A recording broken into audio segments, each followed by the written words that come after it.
원불교와 교당 생활이 궁금한 현도씨.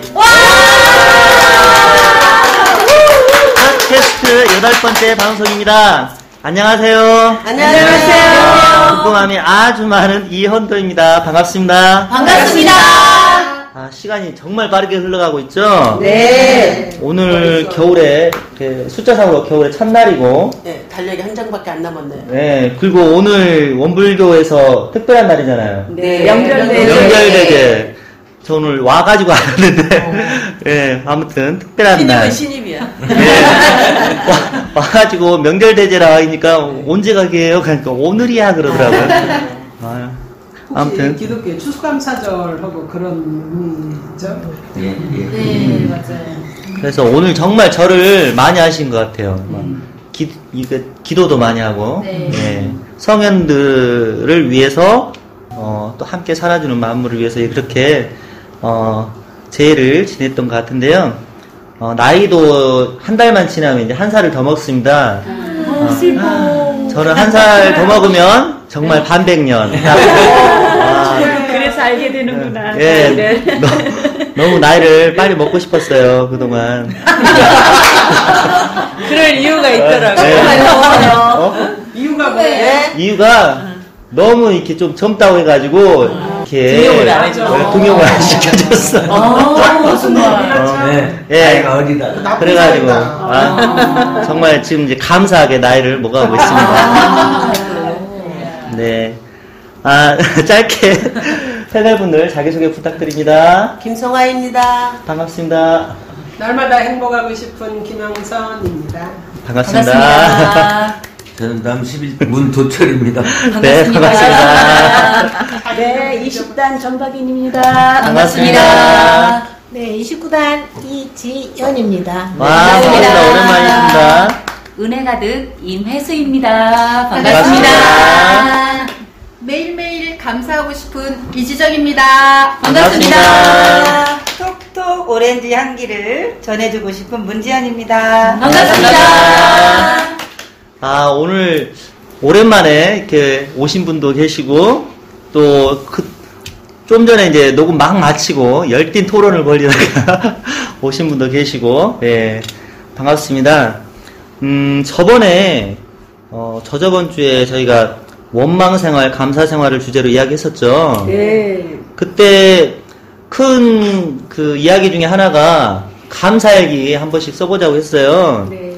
써보셨어요? 네. 그래요? 네. 저도 이렇게 써보자고 했으니까 써봤어요. 그랬더니 좋은 반응이 확실히 있더라고요. 있죠? 네. 그 냉장고에다 붙여놓으라고. 아니, 냉장고까지는 아니고 저는 이제 조금 이제 신세대니까 밴드에다가 이제 썼어요. 밴드를 하나를 만들어가지고 이렇게 나만의 감사일기 만들어가지고 이제 가족들하고 이제 카톡을 운영하거든요.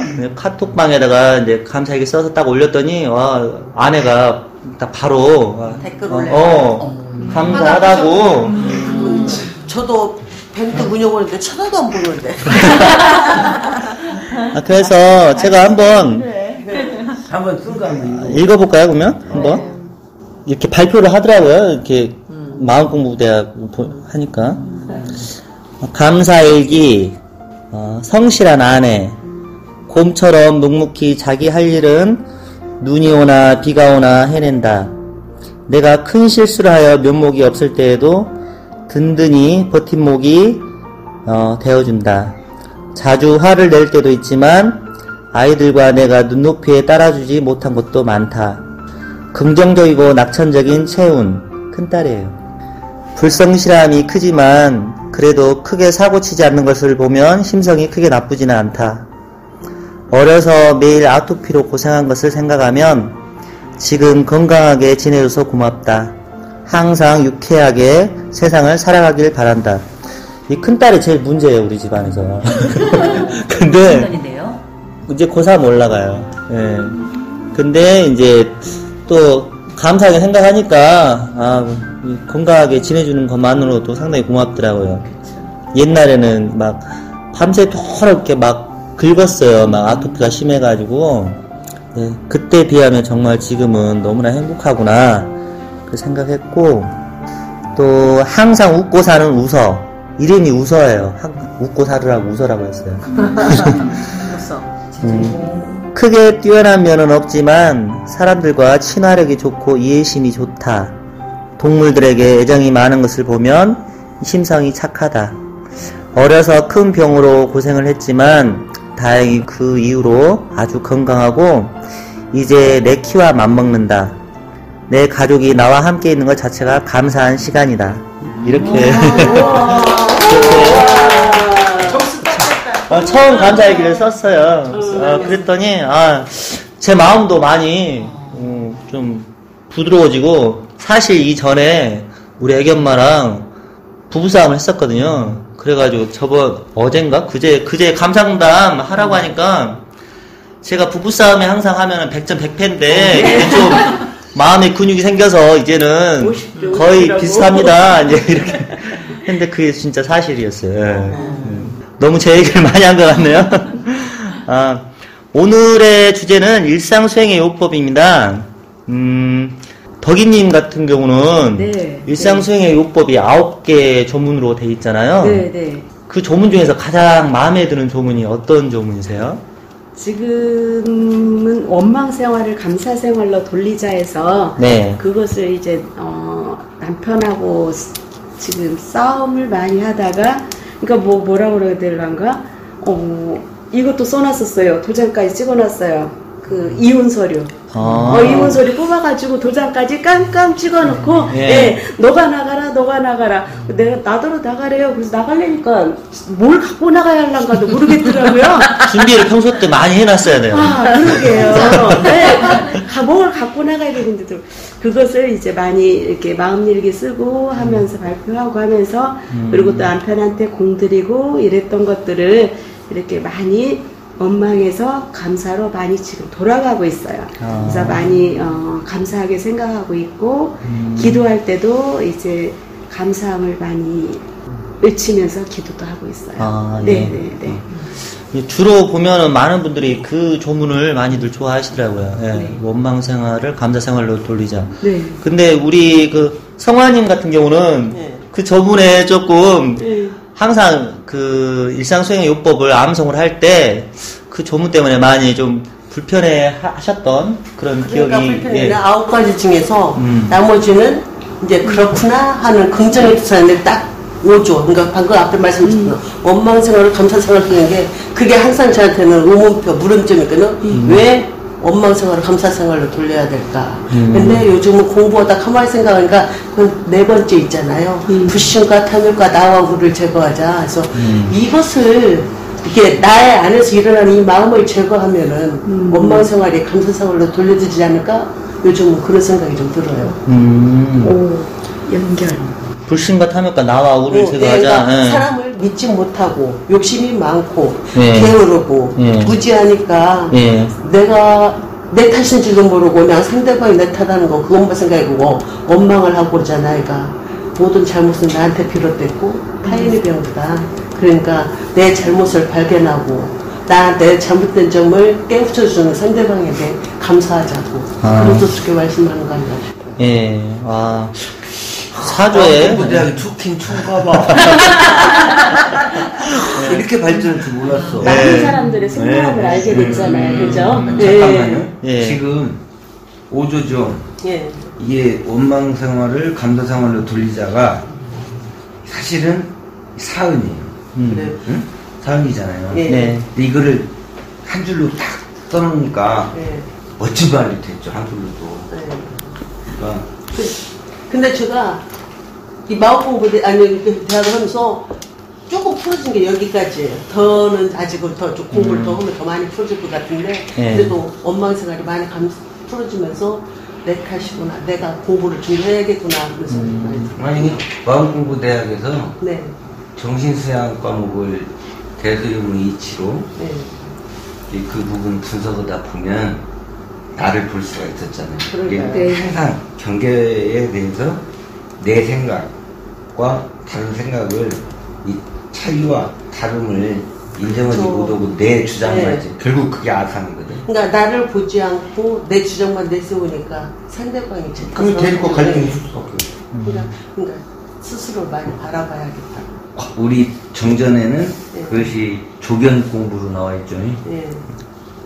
그게 사실은 일상에 살면서 그동안에 몇십 년 동안 습관이란 게 있어가지고 그게 잘 안 돌려지잖아요. 습관처럼 이렇게 원망이 자동적으로 이렇게 나오는데, 이제, 그래서 이제 교당에 다니고 습관처럼 나오는 게 아니라, 이제 조금 교감님이 말씀한 것처럼 잠깐 정지하는 자동 모드가 아닌 수동 모드로 그렇게 그러니까, 그래서 그 전까지는 정말로 하는 족족 다 미웠거든요. 믿다니까. 그래서 숨 쉬는 것조차도 미웠는데, 맞아요. 요즘은 안 그래요. 밥 좀 먹는 불쌍하고, 안 됐다 그래서 많이 들어요. 그러고 나니까 나더러 어쩌나 상황인데 뭐 이러더라고요. 이렇게 하도 공감을 하니까요. 지금은 불쌍하고 그러고 보여요. 근데 그게 반복인 것 같아요. 지금 당장 전에는 막 미웠어. 근데 오늘은 막 불쌍해요. 그리고 또 가다가 또 보면 또 미워. 그게 계속 이렇게 돌아가면서 마음이. 그래서 공부를 해야 되는데 어떤 공부를 해야 되냐면 내가 그 어떤 모습을 보고 미운 마음이 나고 있는 내 심지를 봐야 되는 거죠. 내 마음속에 뿌려져 있는 분별성과 주착심이 나에게 그런 경계를 주는 거거든요. 그러니까 그걸 알아서 그거를 해결하지 않으면 반복되는 거죠. 그러니까 자꾸 반복돼요. 반복돼. 어젠 착했는데 오늘은 악녀야. 그러니까 그 상대의 어떤 모습을 보면 내가 불편해지는가에 나의 마음에 초점을 맞춰야 되지. 네가 오늘은 예뻐 보였다가 미워 보였다 그런다라고 상대에게 초점을 맞추면 절대 해결이 안 돼요. 반복되지. 그러니까 다른 사람을 고치는 것보다 내 마음을 고치는 게 더 이제 빠르고 더 쉬운 것 같아요. 그 말씀을 정말 저 같은 경우도 원망 생활, 감사 생활로 돌리자를 제일 쉬운 조항인 줄 알았어요. 교도와 오물교 교도를 입교를 해서 그래서 이게 내 마음의 중심으로 삼아야 되겠다 이렇게 생각을 하고 수십 년이 지나면서 그냥 남을 원망 안 하는 것만으로도 나는 원불교 교도 도리를 수행하고 있다 이렇게만 생각을 하고 살았어요. 그랬는데 올해 마음공부대학이 생겼잖아요. 중앙교구에. 거기 그때가 9월에 생겼죠. 네. 거기 들어가기 전부터 우리 남편이 교당을 이유 없이 안 나왔어요. 그래서 집에 가서 왜 컴퓨터 바둑 두고 있다. 그래서 왜 교당 안 나갔냐고 그랬더니 나오지 말래. 그랬다는 거예요. 교당에서 교단님이. 누구요? 저도 몰랐죠. 자기도 나오지 말라고 하는데 안 나간다는 거예요. 그래갖고 9개월 안 나왔다가 11월 3일 날 나왔어요. 근데 제가 마음 공부를 하면서 어느 날 바보야. 자기 안 나오면 자기만 바보지. 그리고 나는 무시했어요. 그리고 아침 일찍 교당 나오던 걸 안 나오고 기다렸지. 10시에 맞춰서 같이 차를 타고 가려고. 그래도 꿈쩍도 안 하더만 자기도 말도 안 하고 나왔어요. 근데 내가 마음 공부 하는 과정에 일기를 쓰라고 그러잖아요. 일기를 쓰다 생각하니까 우리 경계로도 한번 얘기했잖아요. 그 벽이 남편이라고만 생각을 했었어요. 그때까지만 해도. 근데 일기를 쓰다 보니까 내가 내 중심으로만 생각을 했지 남편의 생각을 못 읽었다면 어떻게 해야 읽어지지? 그러다가 깨우쳐지더라고요. 그래가지고 이게 처음에는 눈도 마주치지도 않고 말도 안 하고 그냥 우리 신랑은 나를 피하고 나는 무시하는 쪽으로 그렇게 생활이 진행이 됐는데 이제 내가 마음 공부 일기를 쓰면서 남편 칭찬하기를 썼어요. 쉽지 않은데? 아니 그러다 보니까 그렇게 무심하고 원망스럽던 남편이 제가 이렇게 오늘 점심도 같이 못 먹었잖아요. 그리고 저녁에 이제 회의나 모임이 있어서 늦게 들어가도 혼자 밥 차려 먹어. 그리고 옷 벗으면 세탁기에다 넣고 때로는 세탁기가 찬 것 같으면 돌려주고. 근데 문제는 널어주들 않아서 조금 부족하시네. 우리 집도 그래요. 우리 집도. 그래서 이렇게 어물교 공부를 하면 마음 공부를 하니까 상대방 마음이 보이더라. 그러니까요. 아직은 초보예요. 아직은 초보지만 그러다 보니까 제가 반성이 드는 거예요. 그러니까 내 중심쯤에 상대방 마음 들여다본다는 게 중요한 것 같아요. 항상 내 입장에서만 생각하니까 상대방이 미흡고 왜 저럴까 그렇게 생각하는데 그 입장에서 보면 그럴만도 하다 그렇게 생각하거든요. 근데 그 일기 쓰는 게 요즘에 만들어진 게 아니라 대종사님께서 일기를 쓰라고 하셨더라고요. 그 정말 오래된 수행의 한 방법으로 일기를 이렇게 쓰라고 하셨나봐요. 일기를 쓰는 게 정말 자기 마음을 수행하는데 정말 좋은 것 같고요. 오늘 오랜만에 지연님은 일상수행의 요법 중에 어떤 조문에 가장 글쎄요. 저는 다닌 지가 사실은 얼마 안 됐습니다. 전에도 말씀드렸듯이 이제 해수를 한 3년째 되는 것 같아요. 근데 뭐 다른 건 모르겠는데 첫 번째 여기 오면 마음이 편하다는 것. 여러분들이 뵀을 때 첫 번째 마음이 참 편해요. 그 이상하게 오면 눈물이 자꾸 한 번씩 나오려고 그래요. 근데 이제 오늘은 뭐 이게 마음 뭐 일상수행의 요법. 일상수행의 요법이라 하는데 저는 2주를 생각을 해요. 네. 저도 몇 번 읽어봤지만은 네. 심지는 원래 어리석음이 없건만은 경계를 따라 있어지나니 네. 그 어리석음을 없게 함으로써 자성의 해를 세우자. 없게 하는 것으로서. 하는 것으로서 네. 자성의 해를 세우자 해서 이 해가 무슨 뜻인지를 모르겠습니다. 지혜 해자. 아, 이럴 때 저는 하나씩 알아갑니다. 아까도 제가 그 탐진치라는 걸 이렇게 대충은 알지만 그것을 조금 느꼈고 전달은 제가 못해요. 나이가 좀 있어갖고 이게 외워지기가 잘 않더라고요. 맞아요. 자꾸 잊어버리게 돼요. 자꾸 첫째 외움이 안 돼요. 저는 이제 나이가 조금 연배가 있다 보니까 제가 여기서 제일 많을 거예요. 그래서 하는데 단지 좋은 건 여기 오면 내 마음 편안한 것. 오늘 뭐 한다고 그랬지? 아까 뭐라고 그랬지? 명절. 네. 명대제자는 그게 잊어버리지가 않아서 아 오늘은 어떻게든 가야지. 어떻게라도 가야지. 새벽에 일 나가가지고 왔습니다. 이제 좀 사람이 돼가는지 어쩌는지는 모르겠지만은 제가 그거를 느껴서 정말 여기에 왔다는 게 좋은 점을 정말 느꼈습니다. 그래서 그런지 얼굴이 편안해 보입니다, 오늘. 저도 보면 거기 예뻐 보이고요. 이론상 서원문 이제 할 때는 이제 좀 어려운 말들이 좀 들어가 있는데 일상수행의 요법은 참 이게 좀 편안한 언어로 이렇게 써놓은 것 같아가지고 그것을 이제 외울 때 보면은 참 저도 마음이 상당히 편안해지더라고요. 예. 근데 처음에 그 1, 2, 3조가 비슷한 말인데 약간씩 좀 달랐어요. 심지는 원래 요란함, 어리석음, 그름이 없건만 이렇게 1, 2, 3조로 쭉 나가다가 자성의 정해 계를 세우자 이렇게 이제 끝을 맺잖아요. 근데 이게 보통 이게 좀 초심자들은 정과 해와 계가 어떻게 다를까? 네, 조금 어려울 것 같더라고요. 교감님 정해계 대상. 또 세우자라고 했잖아요. 어떻게 세워요? 일단은 일상수행의 요법은 엄불교의 모든 핵심적인 교리를 생활 속에서 대조할 수 있도록 쉽게 썸머리 해놓은 거예요. 썸머리. 집약적인. 그래서 그 1, 2, 3조는 원만한 인격을 갖추기 위해서 해야 되는 3가지 공부를 요약한 거예요. 그래서 1조는 자성의 정을 세우자. 그거는 정신수양 공부를 통해서 내가 마음이 안정을 찾는 거예요. 온전함을 유지하는 걸 말해요. 정할 정자예요. 이게 고요할 정자가 아니라. 딱 온전함을 회복하는 걸 말해요. 그 다음에 자성의 해를 세우자 지혜 광명이 솟아나는 거예요. 밝고 빠른 판단을 할 수 있는 힘이 생기는 거예요. 그 다음에 자성의 계는 뭐냐면 실천력이에요. 그래서 이 1조는 수양력, 2조는 연구력, 3조는 취사력. 그래서 이것을 3대 력이라고 그래요. 사막 공부를 통해서 갖는 3가지 힘. 이 힘을 가졌을 때 원만한 인격을 유지할 수 있다.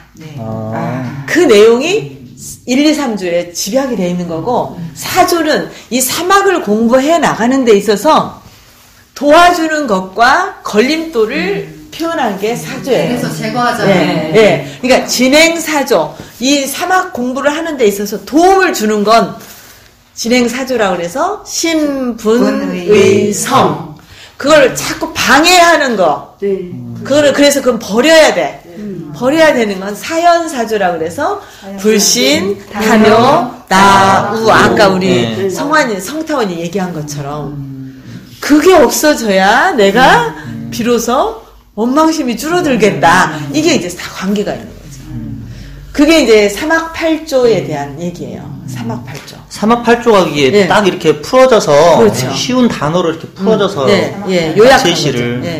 그 다음에 5조는 뭐냐면 이 우주에는 없어서는 살 수 없는 은혜의 관계로 되어 있다 하는 그 말을 우리 삶 속에서 쉽게 대조하기 좋게 원망 생활을 감사 생활로 돌리자라고 요약을 한 거고 6, 7, 8, 9는 이 사은 사상을 감사한 마음을 인간 사회에서 어떻게 불공할 것이냐 인간과의 관계 인간 사회에서 그것을 어떻게 실천함으로써 사은을 확산해 갈 거냐 하는 4가지 사요, 4가지 요긴한 법. 그래서 그것이 첫 번째 타력 생활을 자력 생활로 돌리자. 이건 자력 양성. 배울 줄 모르는 사람을 잘 배우는 사람 지자보니. 가르칠 줄 모르는 사람을 잘 가르치는 사람으로 돌리자. 타자녀 교육.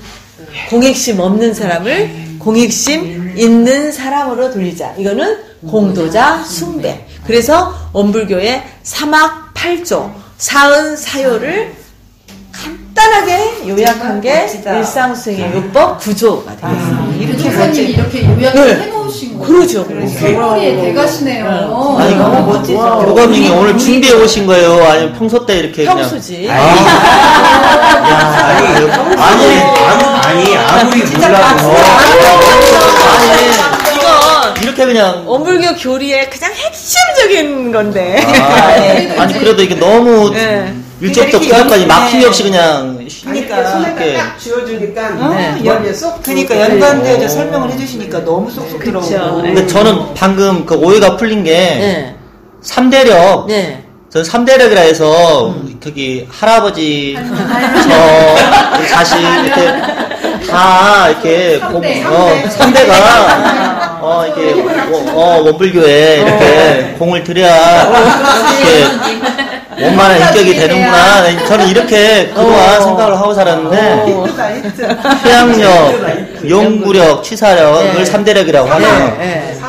사막을 공부해서 얻어진 힘, 그걸 3대력. 그러니까 저는 그 순간 교리도를 생각을 했는데 그 3대력에서 그 3대를 생각을 했네요. 그러면 당연히 보통 일상에서 3대라고 하면 그게 아들, 손자, 자기 원불교에서 아들, 손자, 며느리인가 봐. 이렇게 3대인 줄 알았더니 3대력을 앞으로 잘 저축 3대 수양을 해야겠네요. 부러지네서 너무 좋았어요. 그러니까 저 같은 경우는 그 교리도를 익혔다가 또 잃어버렸다가 그랬는데 올 초에 그 목요 그때는 공부방이었어요. 그때 이제 교감님께서 오셔가지고 코팅을 해가지고 우리 교리도를 그 다 하나씩 코팅을 하셨어요. 그래서 놀이식으로 그룹으로 해서 그거를 했는데 그때 머릿속에 완전히 딱 익혀졌던 거예요. 그렇게 해서 하니까 교리도가 더 빨리 이해되고 잊혀지지가 않아요. 그러니까 이제 말로 풀어서는 일상수행의 요법이고 이것을 도식으로 만든 건 교리도예요.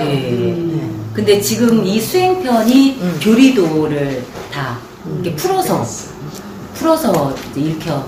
수행편이 아니고 수행편 중에 일상수행의 요법은 그 원불교의 핵심 교리 사막팔조 사은사유를 우리 생활 속에 대조할 수 있도록 이렇게 정리한 거고 교리도는 그 사막팔조 사은사유를 중심으로 교리 체계를 그림으로 도식화한 것이죠.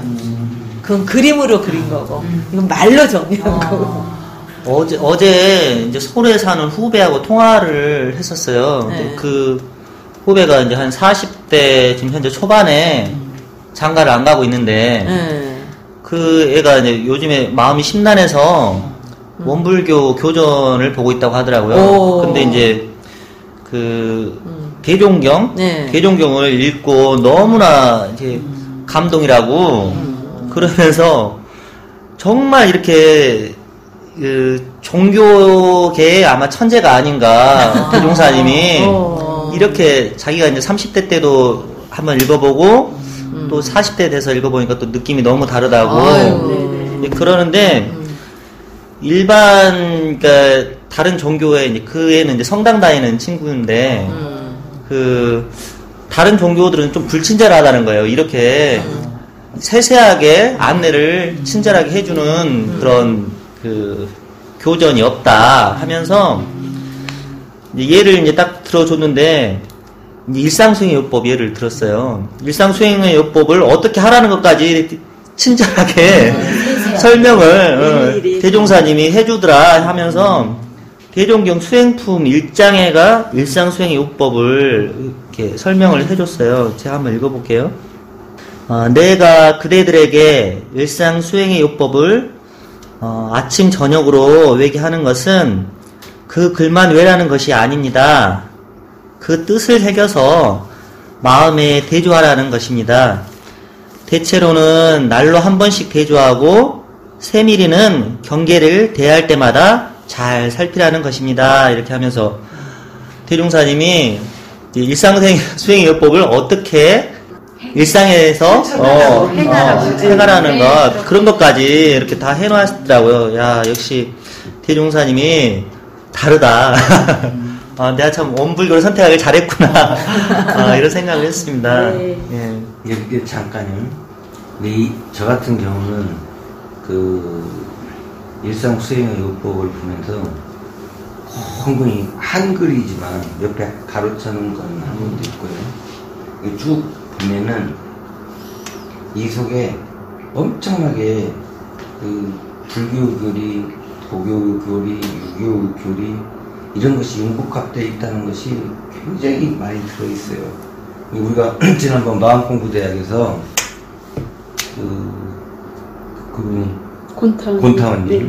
권타원님이 언급을 했기 때문에 내가 오늘 다시 얘기를 하는데 진리의 양면성과 동시성을 설명하잖아요. 근데 불교 경전 어디에도 사성제와 팔정로, 12연기, 삼법이 이 외에 없어요.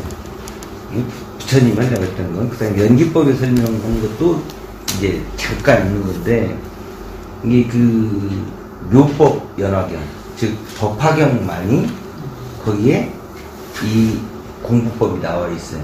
그것이 천태 지유선사가 얘기한 지관사상이에요. 옛날에 교감이 설명해 줬죠. 혜민 스님이 지자가 멈추면 보이는 것이라는 것 때문에 베스트셀러가 됐다고. 근데 천태 지유선사에 갖고 있는 사상이 그걸 우리나라의 불교에 종정을 했던 성철 스님이 맨날 얘기해요. 양변은 여였어. 쌍착쌍조야. 응? 그 이야기를 가지고 법문한 것이 굉장히 많아요. 응? 근데 그 천태 지유선사가 얘기하면서 쌍착쌍조는 쌍쌍자에다가 막을 차에 그 다음에 빛을 줘요. 어디를 비춰? 나를 비추하고. 막을 쳤잖아. 상대의 경계를 지금 막고 있어. 그러면 하늘에서 빛을 비치면 동시에 나타나죠. 막은 데는 어둠일 거고 비추고 있는 데는 화면일 거고. 그래서 차조는 동시라는 것이 전제가 붙어 있어. 그래서 진리에 막고 그러면 어둠이겠죠. 비추면 밝음이겠죠. 그러나 항상 진리는 양면성도 있지만 동시성도 있다는 이미 천태 지혜사상에서 지관자가 써있고, 대종사님은 그거를 한글로 97%의 문맹률을 갖고 있는 우리나라의 중생을 위해서 뭘로 써놨냐. 심지는 원래 요란함이 없건만 경계에 따라 있어 진하냐고 쉼표 떠나서 이게 지. 쉼표가 지. 그칠 지. 그 다음에 뭐 정을 세우자, 해를 세우자, 개를 세우자. 마침 땅 찍었잖아요. 여기서 뭘 봐? 나를 봐. 그러니까 이거 유교적으로 보면 그 주역을 보다 보면 보의 시자는 사람의 눈으로 보는 거예요. 시각적으로. 그것이 반야경에 보면은 육군에서의 안개. 그죠? 근데 볼 견자는 나를 보는 자각의 의미가 돼 있고, 이 볼관, 똑같이 볼관을 해석을 마해야 돼요. 이 초도 두 개에, 입구 두 개의 밑에가 이 쌍쌍자 쓸 때 이게 뭔지 아세요? 이 동으로 뼈를 이렇게 처리해갖고 정점이 걸어놓은 갈빗대 비슷한 거예요. 요것이. 예, 그게 뭐예요? 투시에서 보면 안이 싹 보인다. 이게 꿰뚫어볼 관으로 해석을 해야 주역, 역경 해석이 되는 거예요. 그러니까 실질적으로 주역에서는 이렇게 말을 해요. 6, 2가 20대로 봐요. 나이로 보면. 이게 군자지도예요. 배움을 갖춰갖고 어느 정도 성숙되어 있는 사람. 20대 정도로 봐요. 9가 50대로 봐요. 이것이 성인지도예요. 즉 50대는 한 나라와 천하를 다스리는 경륜이 있어야 된다. 그런데 그 부분 나중에 얘기하기로 하고 이제 이 부분에서 이 부분도 천태 지읒선사 이것도 해놨고 실질적으로 한문 원어로 보면 심지무란 자성정, 심지무치 자성해, 심지무비 자성계예요. 이건 6조 단계에 나오는 6조 해능이 그걸 써놓은 부분을 여기에 옮겨놨어요. 근데 이 부분을 한글로 해석을 참 기가 막히게 우리들이 알아듣기 쉽게 설명을 다 해주셨어. 그러니까 이 부분을 또 읽어보다 보면 이거 이제 1조, 2조, 3조 가지고 우리가 마음공부 대학에서 이걸 공부를 했어요. 네. 진리 양면성과 동시성을. 그러죠? 네. 그래서 진리는 또 우리 원불교 교리로서는 2와 4를 병행하라고 되어 있잖아요. 이게 1, 4자는 12, 2행 1이고 2는 대소, 유무, 이치고 근을 가지고 이 대조 공부를 하면서 여태까지 우리가 해왔잖아요. 근데 엄청나게 많은 반향도 일었고 했는데 가장 좋은 게 뭐예요? 경계를 해결하고 머리를 정신수양을 하는 데는 특효약이겠더라. 이런 생각도 해봤어요. 그리고 또 권타우님 한 중에 이 말이 또 나와요. 이걸 설명하면서. 그게 뭔 말이 나오냐. 뭐 일즉 다, 다즉일 그 얘기를 이 원이라고 하는 것은 사실은 공이에요. 공. 공원리. 이게 그 부분을 가지고 설명을 하셨는데 그건 결국은 화엄경에서 보면 법성기에 나오고. 오늘 너무 어렵게 지금 현재 들어가서 그러니까 문도철님 말씀을 이해할 정도 되면 이제 저희도 어느 정도 은퇴를 해야겠다. 제가 이제 좀 이게 하나부터 5가지로 일상 수행의 요법을 정리를 해봤어요. 어제 이제 준비를 하면서 여러분들이 하나, 둘, 셋, 넷, 5가지 해주시면 제가 선창을 해보세요. 네. 하나. 이론상 진리와 내가 하나. 둘. 신앙과 수행의 생활을 잘하자. 셋. 3가지 정, 해, 계를 세우자. 넷. 불신과 탐욕과 나와 우 4가지를 제거하자. 다섯은 좀 많네요. 5가지 감사생활, 자력생활, 잘 배우는 사람, 잘 가르치는 사람, 공심 있는 사람으로 돌리자. 그래서 진급되고 은혜를 입자. 이렇게 하나부터 5가지가 이렇게 일상 수행의 요법에 잘 이렇게 들어가 있어요. 원래는 이제 3가지부터 5가지만 했는데 하나, 둘은 저번에 우리가 그 이론상 소원문 할 때 하나와 둘이 생각이 나가지고 그렇게 하나부터 5가지를 한번 해봤습니다. 근데 이제 제가 이제 생각할 때는 첫 번째 조문부터 5번째 조문까지는 이제 원래 우리 수학 공부도 그러잖아요. 수학 공부도 처음부터 앞부분은 계속 반복을 하니까 잘 하는데 뒷부분 확률 통계나 뭐 미분 극한 나오면은 포기하잖아요. 거기서부터 포기하잖아요. 그래서 6번부터 9번까지가 사요의 부분인데 그건 이제 너무나 좀 평이하게 쓰여져 있는 것 같지만 또 어찌 보면 상당히 일상생활에서 상당히 중요한 말들일 것 같아요. 타력생활을 자력생활로 돌리자. 이 부분에 대해서 어느 패널 분이 좀 얘기를 좀 해주시면. 이거는 제가 저도 안 그래도 이 얘기를 할까 했는데 아까 여쭤보더라고요. 난 순서대로 이렇게 물어볼 줄 알았어. 한 가지씩. 그래서 나는 뭘까 생각을 했는데 뭐 기본적으로 원망생활, 감사생활은 게 기본이고요. 이제 우리 영불교인들로서 기본인 것 같아요. 그리고 제가 살면서 요즘 자꾸 이렇게 보내고 내 스스로 반문하고 이랬던 요목이 바로 타력생활을 자력생활로 돌리자 이 부분이었어요. 그 전에는 이제 이런 생활, 이거를 일상 속에 배울 때는 막 이렇게 배웠어요. 사신, 뭐, 신과 분과 이렇게, 오원, 막, 오는 원망, 이런 식으로 그 학생회 때 외웠던 기억이 나요. 근데, 그래, 타력생활, 자력생활, 이게 큰 의미를 못 찾았었어요. 이게 어떤 의미일까? 근데 살아가면서 많은 이게 힘이 되더라고요. 그러니까, 내가 좀 나태해지거나 뭐 의지력이 생기려고 할 때, 맞아, 우리 그 일상수행요법에 이 타력 생활을 이거 자력으로 하라고 그랬지, 이러면서 자꾸 나를 세우게 되고, 그러면서 얘가 또 나한테 또 회전 노릇을 해주는 경우가 있었어요. 그쵸. 살아가면서. 많죠. 네.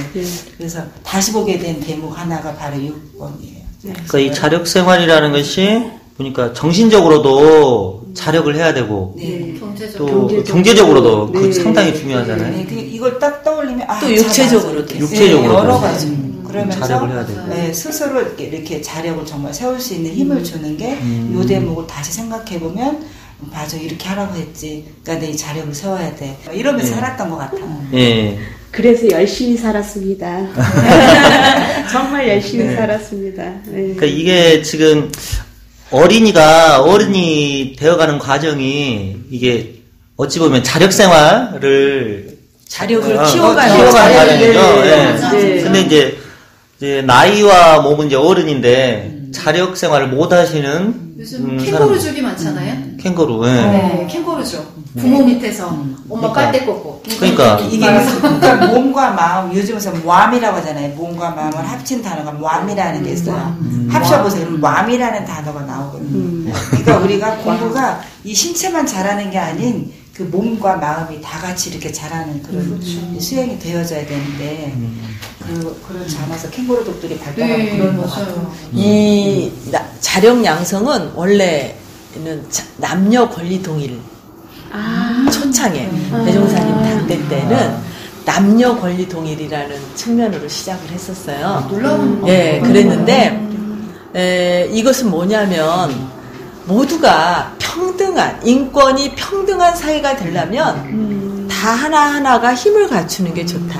옛날에는 여자는 교육도 안 시켰고 뭐 유산도 안 줬고 이랬잖아요. 그게 아니라 그 당시에 사회적으로 가장 약자 취급을 당했던 남녀가 동일하게 권리가 동일하다라는 걸 메시지를 던진 거였어요.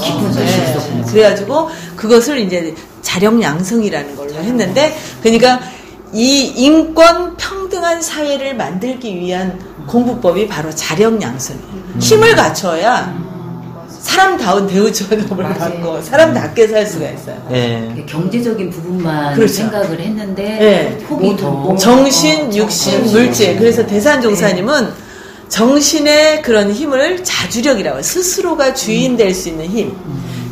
육신은 스스로 살활자, 자기가 스스로 살아갈 수 있는 힘. 그래서 자활력. 경제는 자립력. 얘기를 하셨어요.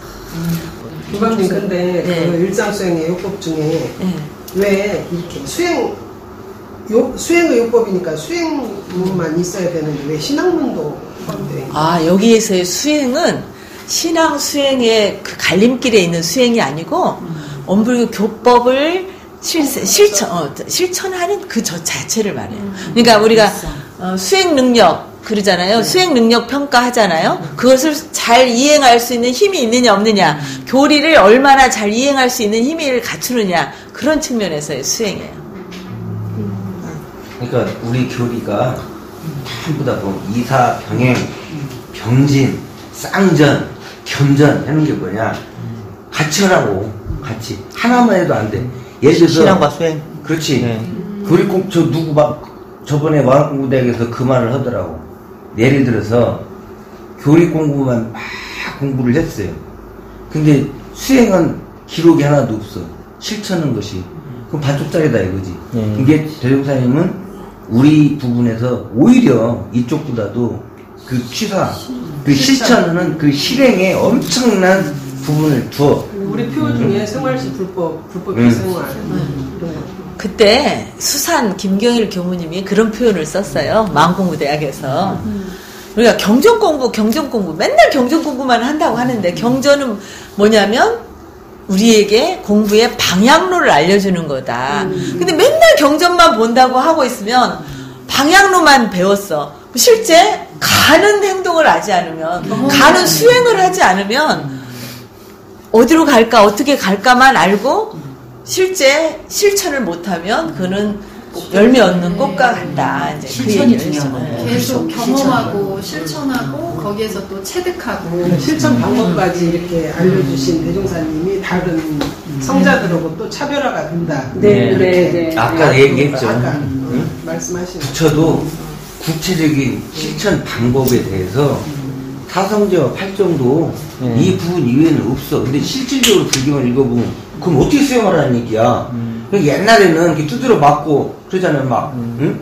나중에 하도 두드려 맞은 게 이제 때리지 말아야 이제 임제 같은 경우는 방, 덕산, 방, 임제, 하 막 때려버려 주장자로 응? 멍청한 놈아 그것도 못 깨쳤냐 이게 무식하게 가르쳤다고. 근데 대종사님은 아주 친절하게 너무 친절하게 써놓으셨어요. 근데 그 한글로 써놨다고 우습게 보지 말고 여러 가지 경전하고 비교해서 이게 뭔 뜻인가는 빨리 캐치를 하라는 얘기를 내가 한 거지 딴 건 없어요. 그러니까 이 실천하라는 게 이제 작업 취사하잖아요. 3조에 있는. 근데 이제 저는 이제 좀 그것도 좀 오해를 했었는데 저번에 몇 번째였나 취사 막 밥통 취사도 막 나오고 해가지고 이게 실천하라는 말인가? 근데 이제 한자를 보니까 취할 취에다가 버릴 사더라고요. 그러니까 취할 것은 취하고 버릴 것은 버려야.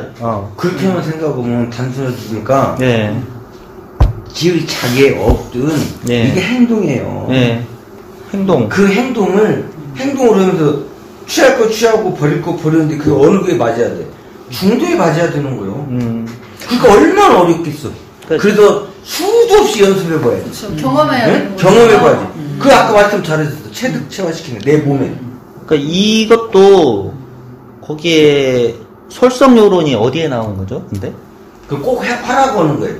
그럼 솔성요론에 그 말이 나오더라고요. 그러니까 정당한 일은 죽기로서 하고 부당한 일은 죽기로서 하지 않음. 이것이 작업치사인 것 같아요. 쉽게 얘기하는데 그 유무중도 얘기한 거예요. 아니 저는 저번 마음공부대학에서 이 말이 나오는 거예요. 그러니까 죽기로서 하자 너무 좀 살벌하다 했는데 나온 말이었더라고요. 그 정도로 신중하게 내 목숨을 걸고 할 만큼 신중하게 뜻을 그렇게 했던 거예요. 왜? 그때 문맹률 97% 했다니까. 그러니까 안 좋은 습관을 이렇게 다시 되돌리려면 이런 마음가짐이 아니면 쉽게 실천이 안 되는 것 같아요.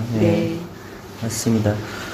그러면 이제 6조까지는 지나가고 7조, 8조, 9조가 남았습니다. 오늘 끝까지 하기로 했거든요. 7조, 8조는 잘 배우는 사람, 잘 가르치는 사람으로 돌리자 했는데 이건 정말 뭐라 그럴까?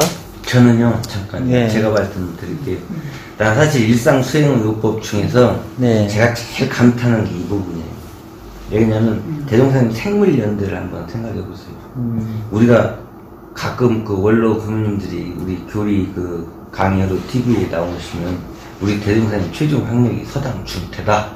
서당 중퇴. 그런데 지금 여기에 교육의 중요성을 2번을 강조해 놨어요. 그래서 오늘날 원광대학 같은 대학을 만든 거예요. 사실은 원광대학이 서울대학, 고대, 연대가 못 갖고 있는 과와 모든 것을 다 갖고 있는 대학이 원광대학이. 이제는 거기에 콘텐츠만 있으면 돼. 좀 질을 걸러가지고 중요한 건 뭐냐? 훌륭한 교수님들이 정년 퇴직하고라도 원광대학에 와 있어. 집도 가지. 난 그 얘기 교도로서 하려고.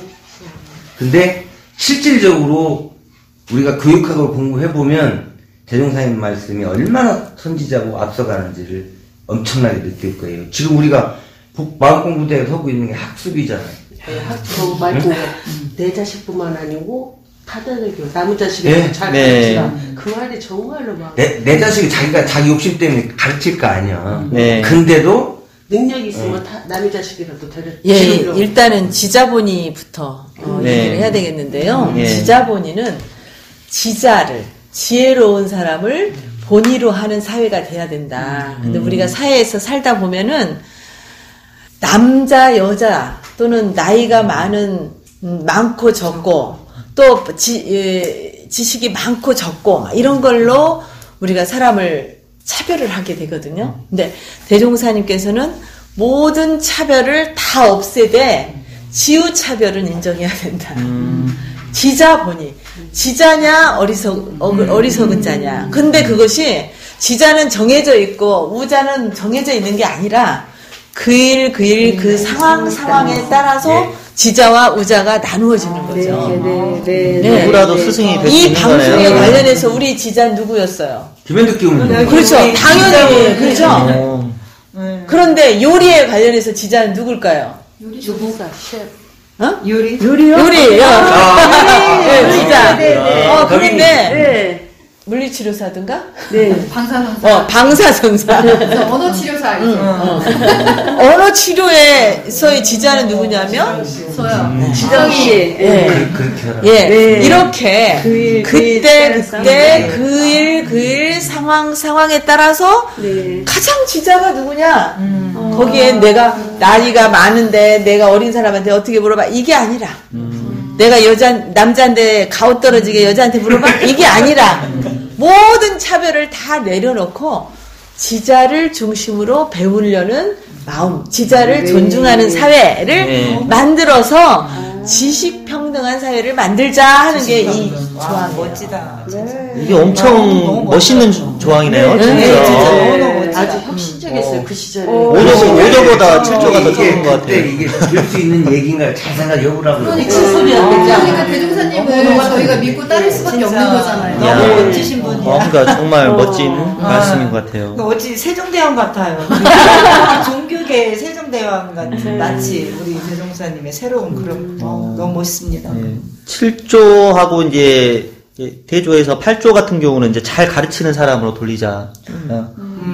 자기 꼭 피부치만 아니고 이 사회에 이제 이게 이제 아까 교육이나 말씀하신 문쌤이 얘기한 교육에 대해서 교육 평등한 사회. 교육은 문명한 사회를 만들어가는데 교육이 필수적이잖아요. 그래서 모두에게 교육의 기회가 고루 돌아갈 수 있도록 하기 위해서 이제 이 조항을 만드신 거죠. 차별 없이 교육하는 거. 엄청난 그거. 그러니까 이 사유는 이 사회를 변혁시키는 묘방으로서 내놓으신 교리예요. 사유가. 나는 그래서 학교 다닐 때, 원불교학과 다닐 때 최초의 내 논문이 뭐냐면 사회 개벽 원리로서의 사유에 대한 논문을 썼어요. 진짜. 그거 완전히 사회학 이론을 동원해가지고 이 사유 교리를 해석하는 그걸 시도를 원불교학과 다닐 때 학술 발표를 했던 적이 있어요. 아니 진짜 왜 내가 이런 말을 하냐면요. 우리 원불교라는 종교가 민족 종교인 것도 있지만 제가 아까 언뜻 얘기했잖아요. 공자도 위대한 사람 맞아요. 부처님도 위대한 사람 맞아요. 예를 들어서 저쪽에 서양에 있는 캐톨릭이나 기독교 좋다 이러면 근데 우리 대종사님도 위대한 성자인 것 같다. 응? 그리고 우리 한미족이라는 거. 그래서 이 원불교 신앙을 하게 되는 계기가 나는 이 교전 공부하면서부터 한 거예요. 근데 거기서 좀 조심해야 될 건 원불교가 민족 종교냐의 부분이에요. 그 자칫하면 우리나라에서 생긴 종교라고 해서 민족 종교라고 하면 이 보편성을 가지고 세계적으로 펼쳐나가는데 상당히 어떤 옷을 입게 되는 제약이 따를 수가 있어요. 우리나라에서 생겼지만 대종사님께서 추구하셨던 것은 우리나라의 국민들에게만 이 교법을 제시하려고 한 게 아니라 전 세계 인류 더 나아가서 사생까지 일체 생명까지를 구원하려고 했던 주세 성자이시거든요. 한 세상을 이끌어가는 성자로 오신 거기 때문에 좀 민족 종교라는 말에 혹시 원불교가 갇힐까봐 약간 말씀 잘 하셨어요. 그러면 이제 내 개인적인 부분에서 사실 나는 이 타상사 전공한 사람이라 그래서 공부를 했기 때문에 조금 이런지 얘기를 한 거지 그냥 문외한으로 온 건 아니에요. 그러니까 그런 거 조금 이해를 해주세요. 네. 자, 이번 마지막 구조. 공익심 있는 사람으로 돌리자 그랬어요. 공익이라고 하는 것이 이제 자기보다 남을 더 이렇게 위한다는 거. 그러니까 정확하게 말하면 나만을 위하려는 사상을 벗어나서 모두를 위한 마음. 그러니까 나도 위하고 상대도 위하고 우리 모두를 위하는 거죠. 나를 버리고 대중을 먼저 생각하라는 건 아니죠. 같이. 그렇죠. 함께 가는 거고. 저는 만약에 그것이 안 될 때에는 안 되면 저 싫어요. 근데 이렇게 공사를 하는 것이 결국은 보면 다 자기를 자기한테 다 이제 돌아오는 것 같아요. 말이라도 나 먼저 위하고 그 다음에 같이 위하자 이래야지. 너는 버리고 너 생각하지 말고 대중을 그래서 너 버리라고 네. 안 되셨어. 버리라고는 안 했는데 버리라고 안 되셨어. 나를 위하는 거에 갇혀버리면 전부가 안 보이니까. 그러니까 나도 위하고 서로 같이 위하자 이렇게 하니까 저는 너무 좋았던 거죠. 네. 근데 결국은 네. 그래서 그 얘기를 하고 싶었어요. 어떤 얘기? 이론의 진리나 공사상이나 원래 자리 회복하는 거예요. 우리가 원래 불성을 갖고 있죠. 만물이. 그런데 교육을 자본주의 교육을 받다 보니까 이 욕심에 불을 지르는 교육을 받아가지고 사람이 지금 분별지에 빠진 거예요. 그 분별과 주착성에서 빠진 놈을 원래 자리, 부처 자리를 회복하는 게 만들려고 하는 것이 목적인 거예요. 그러니까 우리가 일상적인 구조항이라고 해야 되나? 항상 그랬어요. 와, 무슨 공익심까지 세우라고 하나. 정말 대단한, 외울 때마다 항상 마지막에, 와, 이것까지 이렇게? 이러면서 했던 부분이 이 공익심 있는 부분이었었거든요. 네. 공익심을 세우자. 자기 또는 이제 자기 가족뿐만 아니라 이웃 또는 이 사회의 그런 여러 가지 일들에 대해서도 같이 신경을 써줘야 자기 자신이 이제 더불어 좋아질 수 있다. 지나갈 또 이 부분인데 그렇죠. 또 세워주는 그렇죠. 부분. 오늘 점심 같은 경우도 이 많은 인원이 다 식사를 했잖아요. 근데 사실 거기에서 노력하신 분들은 한 10명 좀 안쪽인 분들이 노력을 해가지고 우리는 그냥 공익심으로 인해서 우리 한 300명 정도가 손안 들이고 먹을 수 있는 계기가 된 거잖아요. 네. 그분들의 감사를 하면서 먹어야 되거든요. 네. 당연하죠. 최고의 공덕주의. 저 근데 질문이 하나 있어요. 저 이제 제 딸이 취직을 했는데 거기에서 되게 이제 되게 좀 사업주가 착취를 하는 거예요. 돈은 좁게 주고 막 새벽까지 일 시키고 막 그러는데 이제 우리 딸이 또 할 말은 하더라고요. 그래서 막 이제 얘기를 했대요. 그랬더니 너 원불교 다니잖아. 야, 원불교는 많은 사람들을 위하는 종교 아니야? 넌 왜 그래? 이런 식으로 얘기를 했대요. 그러니까 우리 딸이 너무 말문이 막혀가지고 말을 못했다고. 우리 말 잘하는 애가. 그랬을 때 어떻게 다른 사람들에게 원불교를 모르는 사람한테 설명을 해야 될까요? 대답해주세요. 그러니까 지금 이렇게 생각을 해보세요. 지금 교감님이 말씀을 하시려는데 제가 제 표현으로 해보고 교감님 표현을 들어보세요. 네. 지금 사유가 네. 제가 생각하기에는 사유는 이 사유를 평등 사유를 만들기 위한 도덕적 실천 덕목이라고 저는 생각을 해요. 사유가 이게 인권 평등, 인격 평등, 교육 평등, 그 다음에 지금 현재 이게 마지막 공도자는 생활평등. 생활평등이잖아요. 제가 만약에 이제 저를 막 화나게 하면서 당신은 원망 생활을 감사 생활로 돌리자며 하면서 막 약 올리면 안 되듯이 제가 원불교를 다닌다고 해가지고 이것을 역이용해가지고 저에게 해를 끼치면 오히려 그 분이 사실 안 좋은 사람이지 제가 이렇게 뭐 안 좋게 뭐랄까 느끼거나 이러면 오히려 안 될 것 같아요. 공과 사의 구분으로 봐야 될 것도 같아요. 제가 생각할 때는 이 노동의 착취로 자리이타 있잖아요. 자리이타는 그 기업체 개인의 사익을 위한 그 경제 단체 경제 조직을 위해서 자리이타를 하라는 말이 아니고 공익 분야 아니면 뭐라 그럴까 다중의 집합이나 단체 네. 이런데 공공적인 부분에서 자리 이탈을 하라는 말씀이지. 그치. 개인의 기업에 가서 자리 이탈하고 거기에서는 법 적용이 틀리죠. 아니 이제 그럴 때 봐봐요. 이런 표현은 어떨까요? 그냥 내가 이제 내가 그 직원이라면 딸이라면 제가 무화봉공으로 열심히 할 수는 있는데요. 정해진 시간보다 너무 혹사를 당하다 보면 내가 이 일을 계속하기가 어려워요. 그래서 병이 들면 결국 사장님한테 더 큰 피해가 갈 텐데요. 그러니까 제가 건강을 좀 지키기 위해서 시간을 지키려고 하고 이런 노력도 어떤 의미에서는 사장님을 위해서도 필요한 부분 아닐까요? 오 마이 갓. 이렇게 하면 네. 막 뭐 상대적으로 이겨먹으려고 하고 이게 아니라 이제 그렇게 어필하면 좀 그냥 그 자연스럽게 이렇게 일시적으로 막 이해를 구해서 막 하는 것이 그게 이의가 아니고 나중에 더 큰 해가 될 수도 있다는 거를 자각하게 하는 거. 그것도 공익심을 얻게 하는 방법이죠. 그렇죠. 그러면은 따님이 말빨이 좀 세다 보니까 이렇게 대답하는 것도 있을까요? 원불교에서는 그냥 무조건 옳다고만 가르치지 않고 옳고 그름을 분명히 하라고 가르친다고. 그러니까 당신이 하는 말은 틀렸지 않느냐는 식으로 이제. 그럼 너 그만. 그게 올라가잖아요.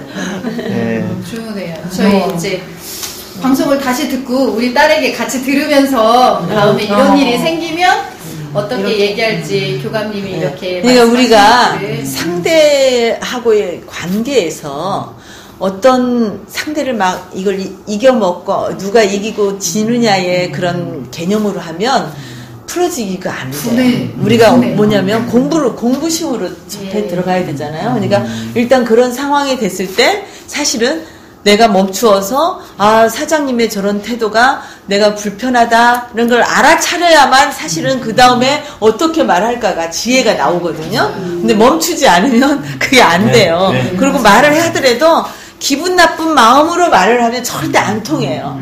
근데 일단은 멈추어서 내가 사장님의 저런 태도나 이 환경이 굉장히 불편한 마음이 드네 하고 나를 먼저 알아차리고 마음을 업건만은 있어지어서 쉼표로 딱 해서 자성의 정을 세운 다음에 그 다음에 그러나 사장님에게 어떻게 말하는 것이 상대의 마음을 움직이게 할까 지혜를 발휘해서 이렇게 말을 변화시킬 수 있다. 그러니까 이게 공부심으로 해야 되는 거예요. 이 법을 딱 밟고 이렇게 돌리자라고 이렇게 막연하게만 하면 좀 모르잖아요. 근데 이렇게 실생활을 대입해서 이렇게 말씀을 들으면 맞아 이렇게 박수가 쳐지고 하는 게 너무 좋아요. 근데 또 당하면 그게 또 순간 없어진다는 그게 그러니까 자꾸 많은 공부를 자꾸 경험을 하고 이제 근육을 키워야죠. 멈추는 거고. 이 얘기 하다 보니까 생각나는 게 제가 어디서 얘기했는데 여기서 했나? 저기 익산시 장애인 복지관 개관식을 하는데 강당이 너무 적은 거예요.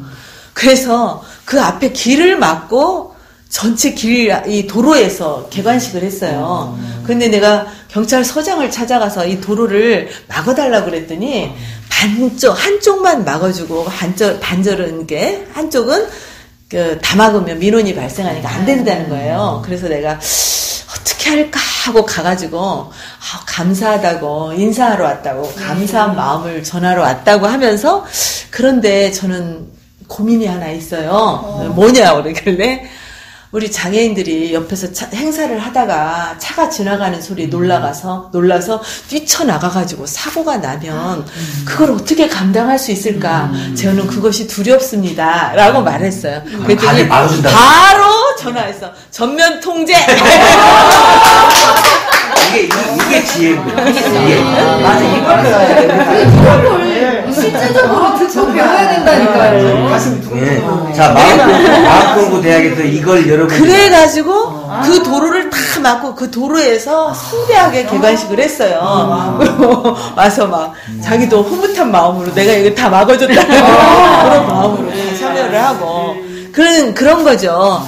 왜 너는 막 핀잔하거나 너 왜 그러냐 이렇게 하면 절대 마음을 움직일 수 없잖아요. 그러니까 우리가 1, 2, 3조 공부할 때도 없건만은 있어지는 양면성을 다 우리가 하자고 하잖아요. 인정해야 된다. 그 둘 다 진리다. 그러면 그 경찰서장이 한 면만 통제하고 한 면 민원을 좀 더 막고 싶어 하는 마음이 충분히 있을 수 있죠.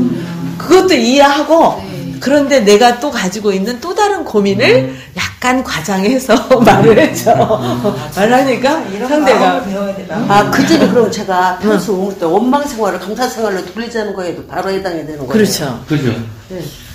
그러니까 좋게만 서로 지금 서로 마음공부대학에서 대소유무 이치 노래 부르죠. 네. 응? 네.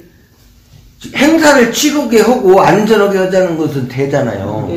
응? 그런데 서로 지금 의견이 달라요. 저 사람은 행정하는 사람이 자기 편의주의를 하고 있고, 교감님은 어떻게든 그런 불상사를 조금이라도 인명피해가 나면 안 되니까 이 부분을 하고 싶은데 저 사람이 거절을 했지만 예를 갖춰서 찾아가서 이 고민을 얘기하니까 사람 죽으면 나는 목 10개라도 못 일어났다. 젊은 통제 딱 이렇게 하잖아요. 그게 지혜죠. 그것이 그 사람을 변화시키는 유무 변화가 되는 거예요. 그러니까 해달라는 소리가 하나도 없었는데 일이 된 거잖아요. 해주세요는 없었는데 그냥 단지 말을 했는데 그 해결이 그 공부했어요. 그게 뭐냐면 이제 적절한 자기 표현법이거든요. 공부하고 적절한 자기 표현이에요. 이제 아이들하고의 관계나 이런 데에서도 너 왜 맨날 공부만 텔레비전만 봐가 아니라 텔레비전을 보고 있는 너를 보면 왜 내 마음이 답답해질까? 난 좀 왠지 슬퍼져. 내 마음을 전달하는 거죠. 그러니까 심리학에서 얘기했어요. 이제 이런 부분들. 주법으로 대화를 해라. 그러니까 너 때문에 너 왜 그래가 아니고 당신이 늦게 오니까 내가 슬프네, 뭐 내 마음이 외롭네 이런 거를 나 위주의 대화법을 하면 관계가 더 이렇게 부드럽게 된다. 그러니까 이제 그런 것들이 일종의 처세가 아니라 우리는 진리의 근거에서 우리가 진리가 그렇잖아요. 그 사람도 오라, 그죠? 없건만은 그 마음을 내는 게 틀린 게 아니고 옳다 그르다의 개념이 아니야. 그 사람은 그렇게 생각하고 있는 거죠. 근데 나는 또 이렇게 생각하는 것을 상대에게 편안하게 전달을 했을 때 상대가 그 다음은 알아서 하는 거예요. 근데 내가 상대를 이렇게 해서 만들어야지 하면 상대는 알아. 오늘 정말 대소유무 이치라는 따라서 심의예를 건설하는 거예요. 그 부분을 공부하자고 지금 마음공부대학 한 거예요. 여기까지 지금 정말 저 같은 경우도요. 제가 결혼생활 32년이거든요. 저도 엄청 고통 많이 했어요. 왜? 제 습 때문에. 응? 또 우리 와이프도 자기 나름대로 엄청 강한 사람입니다. 응? 그러니까 그랬지만 이 마음 공부하기 시작하면서부터 이제 요새는 서로가 서로를 이해주의라고 바빠. 서로를 이해하고 그래. 응? 왜냐? 내가 그전에는 너무 나를 위주로만 생각을 했다. 마지막으로 이제 우리 그 대종사님이 오늘 일상수행의 요법이 주제이니까 일상수행의 요법을 정리를 다시 또 마지막에 또 해놓으셨어요. 그러니까 일상수행의 요법을 이제 외계하는 것은 대조하고 또 대조하며 또 챙기고 또 챙겨서 마침내는 챙기지 아니해도 저절로 되어지는 경지에 도달하게 하기 위함이라고 하셨어요. 그러니까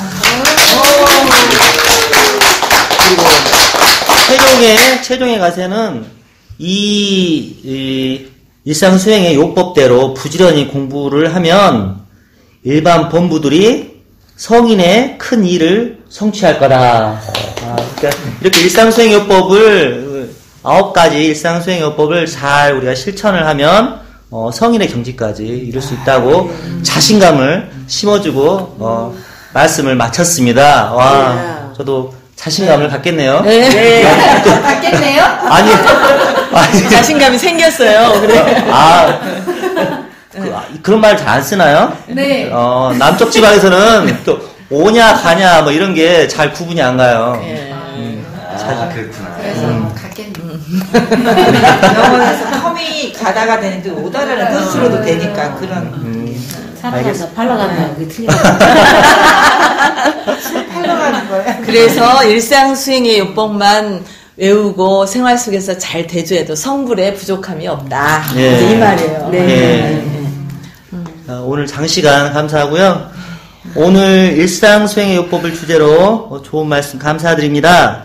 청취자분들도 궁금하셨던 원불교의 일상수행의 요법을 공감하는 마음이 들었을 것 같죠? 네.